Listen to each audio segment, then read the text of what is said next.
Hello and welcome to today's conversation. Gillian and Victoria here from Money, Love, Immersion, the program that helps you to create an incredible relationship with money.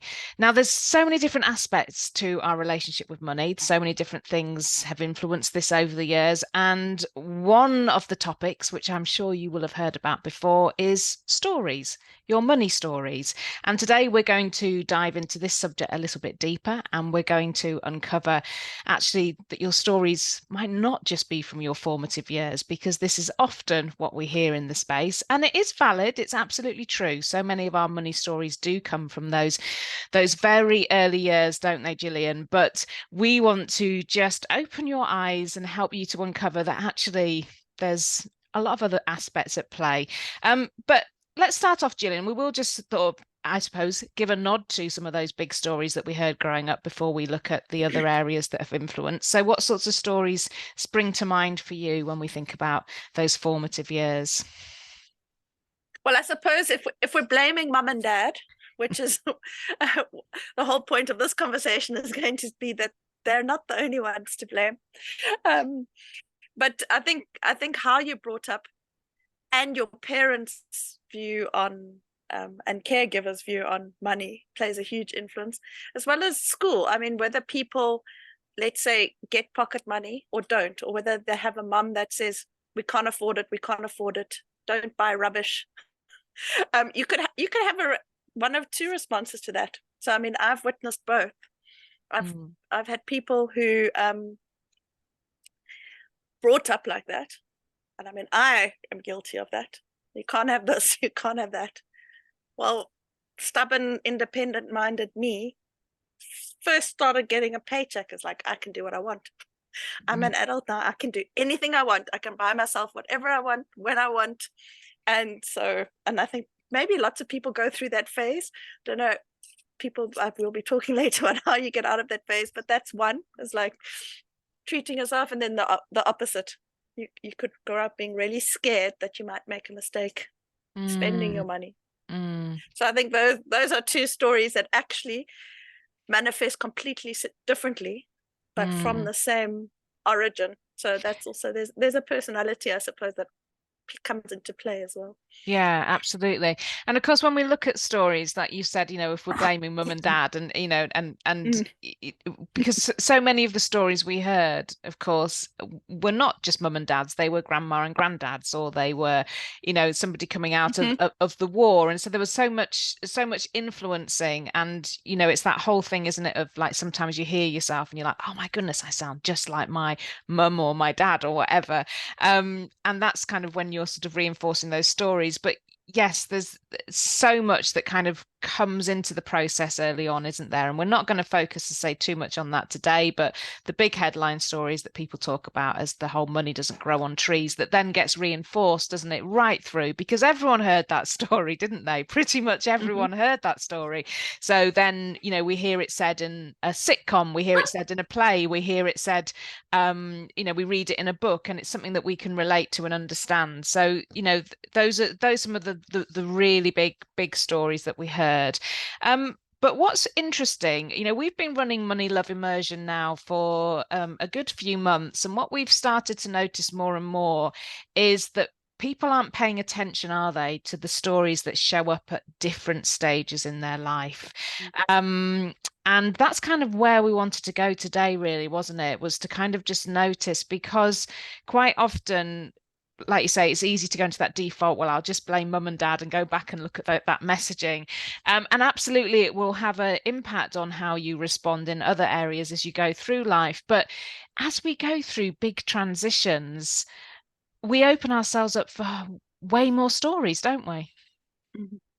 Yeah, and I mean, transitions can be, I mean, as you as you grow older, there will be births, there will be deaths, there will be people moving in together, there will be people moving apart from each other for a variety of reasons. I mean, going off to college is one, or you could, I don't know, have a tragedy in the family. I mean, there's countless reasons that you could end up having a change in your living situation, a change in your work situation. the birth of a child, the child then leaving the nest. A lot of the people we work with are kind of at that stage of life as well, that they now want to explore freedom again, having been responsible for sort of children for so long. And these are the transitions that often we actually need a new set of tools, stories, beliefs, methods to manage and cope. But we take the luggage with us from the previous phase, and we don't even realize that part of that is a story. So I think that's really the major changes in life can sort of leave us with this baggage. I love that. That we don't. Yeah, we take the luggage with us, the baggage with us, because we do, don't we? And sometimes we have experiences, and and as we've said as well, we need to as well just remind people that money kind of influences every area of our life, doesn't it? And so it's kind of like, even if you're maybe, I don't know, embarking on a new romantic relationship, money's going to rear its head in one way or another. Is it like, do we have a joint bank account? Are we going, how are we paying for things? And but we don't always, take a fresh start, do we, when we go through these transitions? Or like you say, if things go wrong, we just carry the luggage with us, and get really weighed down. But actually, it's just noticing how do you notice that these are stories and that you can actually rewrite them. That's what's so important, isn't it? Yeah. And I think there's also, I mean, that part of sort of cultural stories is even what you're supposed to be doing at each age. Because as you were talking now, I remembered going to a lecture, I don't know, I was at varsity, so long ago. But I remember going to a lecture and it made total sense. And I've actually sort of carried it around as, when you're in your 20s, you're learning. And then when you're in your 30s, you're investing and growing. And when you're in your 40s, you must be consolidating. And then when you're in your 50s, you're kind of saving and you're moving things to low risk. And all those stories are based on the expectation that we're going to, I don't know, peg at like 60 or something. It's such a, and that you can't change careers. And I mean, we know, because we live in the entrepreneurial space, people are starting businesses at 70. I mean, there's no rule when you can start a business. Having two businesses, I mean, people who retire are the ones nowadays, the ones in our circles, who want to retire because they want to go and travel for a year or two, or they're retiring because they're having fun. They're not retiring as in the old story of, well, now I can't work anymore and I've got nothing to do. So it's I think we inherit this concept of the kind of money stories that we should have at each age, and then we don't reevaluate it. No. So I mean, if I think of one of my favorite examples is life insurance. So when I started my job, and we were all what's the word, indoctrinated by and completely fooled by a life insurance salesman who came to the varsity and had us all sign up for this professional life insurance, and we all needed to have it. And I mean, they gave us such doom and gloom, and I didn't really pay attention much. And I just thought, oh, well, this is what we do with our first salary. We sign away a bit of it every month. And it took me about a year or two to realize, well, what am I paying for? I mean, at that stage, I had zero dependents. I certainly didn't need a big payout. I mean, yes, there's a little bit of sensible and making sure that no one else has to sort of be put out. But I thought, my life is not like someone else's lotto ticket. And I don't need this. And then, whereas as you grow older, you might have a lot of dependents or responsibilities, and that might change. But it was it was just assumed that you're going to take on debt, you're going to get a credit card, you're going to buy a house, you're going to do these things. And then it can go wrong. And then things can go wrong, and you can suddenly find yourself in too much debt, or being called on, or something happens and an unexpected expense. And I think that's maybe one of the first transitions that was like a big shock for me personally. Was suddenly emergency happens and there's no money. And you think, oh my goodness, all my money is tied up in credit cards and a student loan and a car and a this and a that. And there's actually, I thought I was doing clever stuff, but I wasn't. And then you start getting nervous about how to run things. And then that nervousness could then carry with you. And I think that's what we've seen with these adult stories that form in your 20s and 30s. Yeah. I don't know what one story you can think of that.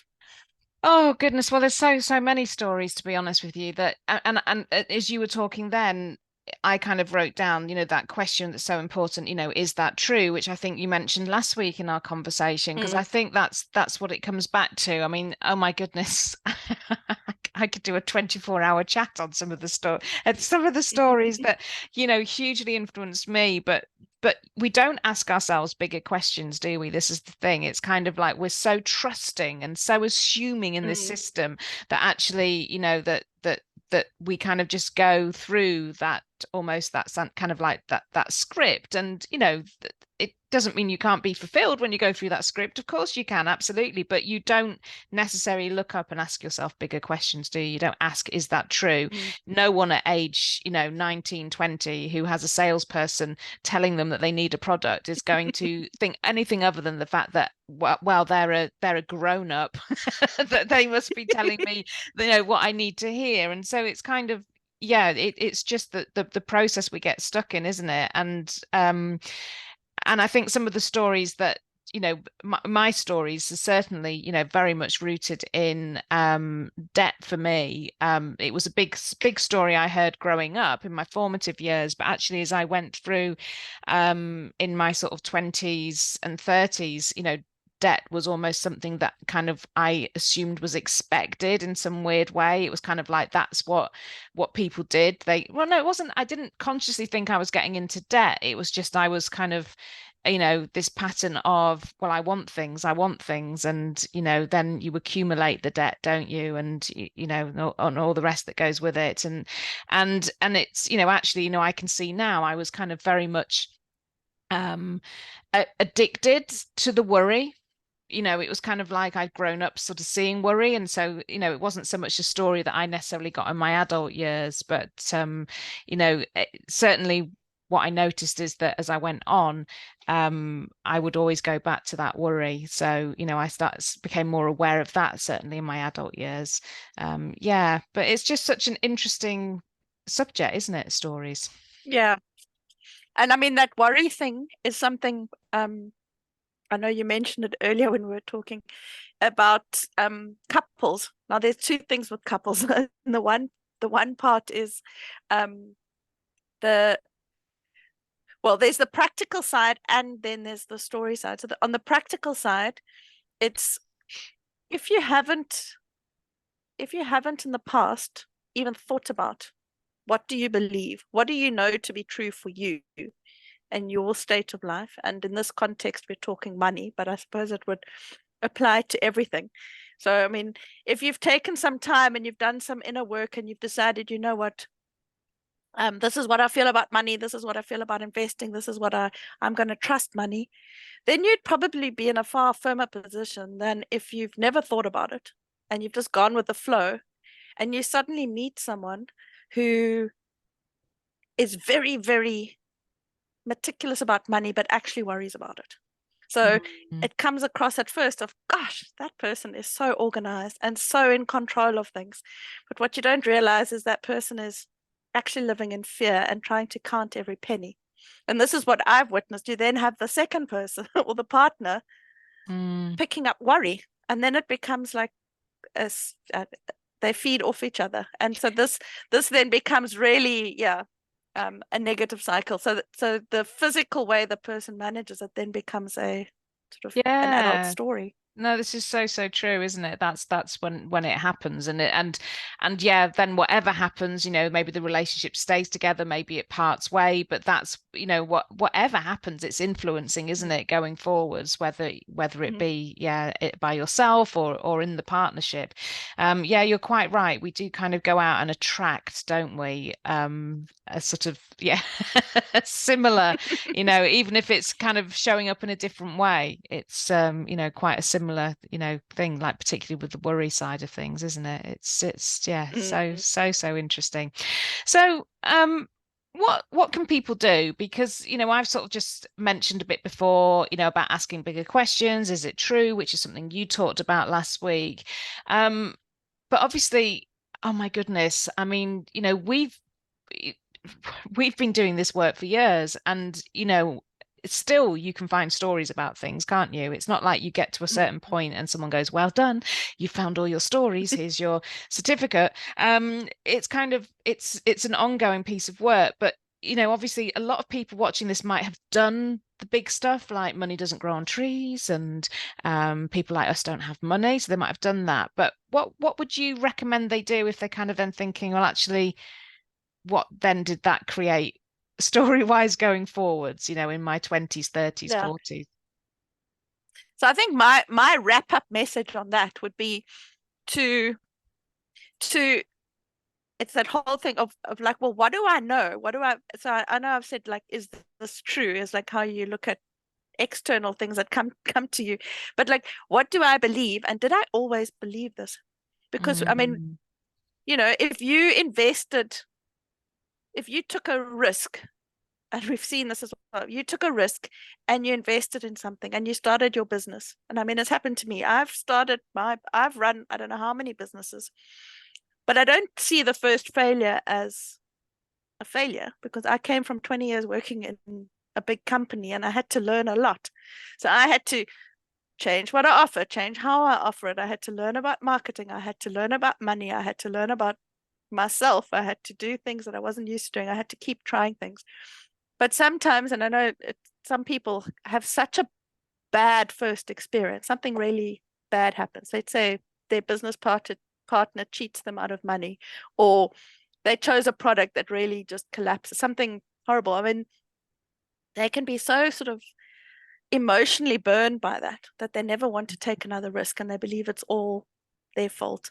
And so they'll take this, let's say, more fearful money story with them, which then affects, as we know, when you give your power to money, it affects everything, especially your confidence. So as a starting point, I would go back to significant events. Most people can pick out 2 or 3, 5. I mean, we've always got lots, but if you take out biggest major events, leaving school till right now, some big ones, and then just think, what did I believe beforehand? What changed? And just notice if anything changed, because we always say you can't understand anything until you're aware of it, and you can't change it until you're aware of it. So I would pinpoint major events. Yeah, and when you say major events, you don't mean sort of major events as in like, big doom and gloom necessarily. Major event could be buying your first house, couldn't it? And it could just be the transition from going from, being a renter to being a homeowner or something. It's kind of that's a big transition, and it's kind of looking at, what were your stories before and after. And I, did I always believe this is such a great question, isn't it, to ask? I love that. Yeah. But yeah, it doesn't have to be those. When I took my first cell phone contract, and now that was an Ericsson, and they don't even exist anymore. I know what you mean, though, Gillian. Don't know what you mean. Never heard of them. You've got no idea. Never heard of those big cell phones. But I felt like such an adult. It was like, it didn't matter I had a degree. It didn't matter I had a car. It didn't matter I'd got a job. But when I got that cell phone contract, which was kind of a new gadget, and I'd was going to pay it off every year, it was like, now I've arrived. Wow. Yeah. And that, I mean, that was then a sort of a trap for the next 20 years, wasn't it? Because then you always want the next one. Yeah. The next one and the next one. Yeah. And eventually I got to the point of, I don't want contracts for my cell phones. This is crazy. But, I don't know, in different countries it might be different. But like for me, the contracts here, it just didn't make sense. So then I was like, okay, well, this doesn't make sense. I'm paying for airtime and I don't use airtime. And, it was... But it took years before I analyzed it. So yeah, that was a significant thing. And I became a person who signs contracts and pays off stuff later in that moment. Yeah, absolutely. Which was something I had to question later and think, you know what, I'm going to buy my phones cash. But it took 20 years before I changed. And I thought, hold on, do I really want to be committed to this thing for another 2 years? Yeah. And so it's like it can be a transition, can be any Mm. significant moment. Absolutely. But kind of, yeah. Okay, so that's interesting then. Have a reflect back, look at the different areas of your life, perhaps look at some of the big things that have happened, and the significant things that have happened as well. Like you say, that stands out for you. It might not stand out for other people, but there might be someone who thinks, actually, I remember that very first moment I got handed my first credit card. And that could be it. That's certainly something with me, that it was always store cards, but I'd arrive to pay for something and they'd say, oh, you can put this on a card, and I'd be like, wow, okay, I'm grown up, I can have this for free. And of course that wasn't the case, but it's kind of, it's just looking back, isn't it, at those moments that stand out. And then obviously, like you say, it's awareness, isn't it? Yep. You can't rewrite it, because once aware of it, you can say, does this serve me going forward? Because maybe it did serve me very well as a 22-year-old. Having a phone, long drives, I needed it. I couldn't afford it cash on the whole, but I never reevaluated that story. Yeah. Like, I can always pay things off. Yeah. So it's about, does this serve me? And I mean, that's a practical example, but as our listeners all know, we're talking more about can I make this decision? Can I renegotiate? Can I wait before I decide? Should I get help with this decision, or do I need to go it alone? Those kind of the emotional stuff that really affects your confidence and your feeling of empowerment in the money conversations. Those are the ones you really want to try and uncover. Yeah, absolutely. So take some time, have a moment, reflect back, write some notes, notice what comes up for you. But as I say, don't just assume they had to happen in your early years, because you'll have looked for ways to reinforce them, but other ones will have appeared as well. Sometimes, you just, through those new people you meet along the way, they'll have very different money stories. And as you start listening to them more, you start absorbing, their take more. And is it true, is always the great question to come back to, isn't it? Brilliant. Well, thank you very much, everyone. We look forward to catching up with you next week. Take good care. Thank you. Great. Thank you.